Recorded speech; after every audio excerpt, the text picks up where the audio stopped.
Lockdown से पहले गीता के घर का नजारा कुछ ऐसा था कि रोहन ऑफिस जाता था और शिविन स्कूल। जिनके घर से जाने के बाद गीता काम खत्म करके बाकी समय आराम करती थी। लेकिन लॉकडाउन के बाद ऑफिस और स्कूल घर में ही खुल गए और इससे गीता का हाल वो तो आपको देखने में ही मजा आएगा। शिविन, ओ शिविन, महाराज उठने के लिए क्या 21 तोपों की सलामी लेंगे? अरे बिस्तर से बाहर निकल, ऑनलाइन क्लास स्टार्ट होने वाली है। अरे तुम भी हद करती हो, स्पीकर की तरह चिल्लाने की क्या जरूरत है? दिख नहीं रहा मेरी कॉन्फ्रेंस चल रही है। अब कैमरा और स्पीकर ऑन कर रहा हूं, मुझे कोई शोर नहीं चाहिए। इस पर जैसे ही रोहन लैपटॉप का कैमरा और स्पीकर ऑन करता है तभी कुकर की सीटी बजती है। करा लो अब इसे चुप। लॉकडाउन नहीं हुआ, मेरी मौत का फरमान जारी हो गया। दोनों बाप बेटे ने नाक में दम किया हुआ है। ऐसा बोलकर गीता वहां से शिविन के कमरे में पहुंच जाती है, जहां शिविन अभी भी सो रहा होता है।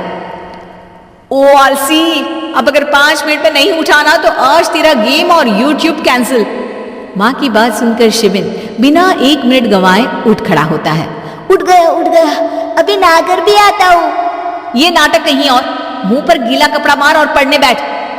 शिविन की ऑनलाइन क्लास स्टार्ट हो जाती है, जिस पर गीता उसे वहां बिठाकर रसोई में चली जाती है। थोड़ी देर में उसे कमरे से कुछ आवाज सुनाई देती है, जिसे सुनकर वो कमरे में वापस आती है। हाय राम, तुझे क्लास अटेंड करने के लिए बोला था, कैमरा ऑफ करके बिस्तर पर नाचने के लिए नहीं बोला था। मम्मी मुझे कुछ समझ नहीं आ रहा, आप बाद में पढ़ा देना ना, वैसे भी अटेंडेंस तो लगी गई है। हाँ बेटा, जरूर बन जा, तू अभी से हम सबका बाप बन जा। अरे नहीं मतलब कहाँ से लाते हो इतना दिमाग, और पढ़ाई करते हुए ये चला कहाँ जाता है? नाइस क्वेश्चन, दिमाग से पूछकर बता दूंगा। शिविन की बातों से परेशान होकर गीता उसे मारने के लिए जैसे ही आगे बढ़ती है तभी वो कमरे से बाहर भाग जाता है।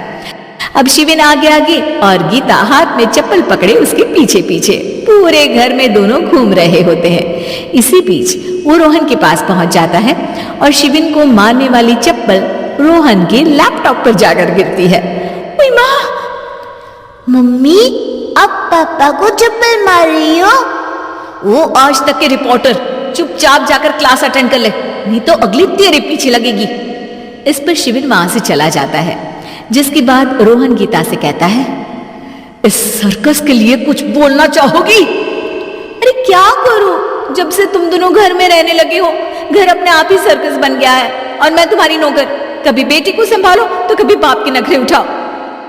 इन्हीं सब उथल पुथल में दिन बीतते रहते हैं, जिसमें हर रोज घर के अंदर कुछ नया सियप्पा खड़ा मिलता है, जो ज्यादातर शिविन और रोहन की ऑनलाइन स्कूल और ऑफिस से रिलेटेड ही होता है। एक सुबह, शिविन चलो, आज की क्लास जल्दी है। कैमरा ऑफ करके आप अटेंड कर लो। अरे ऐसे छित्तर पड़ेंगे, दादी नानी सब एक साथ याद आ जाएंगी। गीता की लाख मशक्कतों के बाद क्लास तो खत्म हो जाती है, लेकिन उसके बाद शिविन फोन इस्तेमाल करते हुए इंस्टाग्राम रील बनाने लगता है। रसोड़े में कौन था? तुम थी, मैं थी, कौन था? हाँ, मैं गरीब हूँ। अरे ओ गरीब के बेटे, आजा, मैं बनाती हूँ तुझे गरीब। मैं बताती हूँ रसोड़े में कौन था। पढ़ाई करने बोलो तो इनकी माँ मर जाती है, और ये पागलपंतियां जितनी मर्जी करा लो। गीता शिविन को डांट रही होती है, तभी रोहन बीच में बोल पड़ता है। अरे बच्चा ही तो है, इतना गुस्सा क्यों कर रही हो? बेटे का साथ देने की इसी एक कोशिश में अब शिविन के साथ साथ रोहन भी गीता के गुस्से की सूली पर चढ़ जाता है। अगर बेटे पर इतना ही प्यार आ रहा है तो इसे क्लास अटेंड क्यों नहीं कराते? इसका होमवर्क क्यों नहीं कराते? उस समय तो बहुत जल्दी मीटिंग आ जाती है, वो काम मैं करूं और यहाँ इस बेफिजूली की चीज में तरफदारी करके बन जाओ महान। हे भगवान, कोई तो इनके ऑफिस और स्कूल खुलवाओ, मैं इन्हें और घर में नहीं सह सकती। अरे कुछ और मांग लेती, क्योंकि तुम्हारी ये विश इस साल तो पूरी होने से रही, कोरोना। हाय नास पिटे ने जिंदगी ही बर्बाद कर दी। खाए कोई, पचाए कोई, कल मुझे चुन चुन कर सबको मेरी बद्दुआ लगेगी। उन्होंने दुनिया का और इन बाप बेटे दोनों ने मेरा जीना मुश्किल कर दिया। गीता वहां से चली जाती है, जिसके बाद रोहन शिविन से कहता है, अरे तुम्हारी मम्मी इतनी भड़की हुई क्यों है? आपकी वजह से पूरा समय घर में रहते हो और उस पर कोई काम कराने की जगह बस ऑर्डर देते रहते हो। अच्छा बेटे, सारा इल्जाम मुझ पर, पूरा दिन तो वो तुम पर ही चिल्लाती है। हाँ, मतलब दोनों का 50-50 है, कुछ करना पड़ेगा। वो कहते ना, make the best out of worst. I have an idea. वैसे तुम्हारी माँ सही कहती है, बहुत जुबान चलाने लगे हो, कम बोला करो।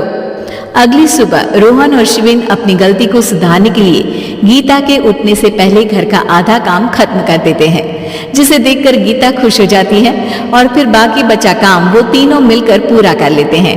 जिसके बाद अब वो सब मिल बांट कर हर काम में एक दूसरे की मदद करते हुए लॉकडाउन का मजा लेने लगते हैं।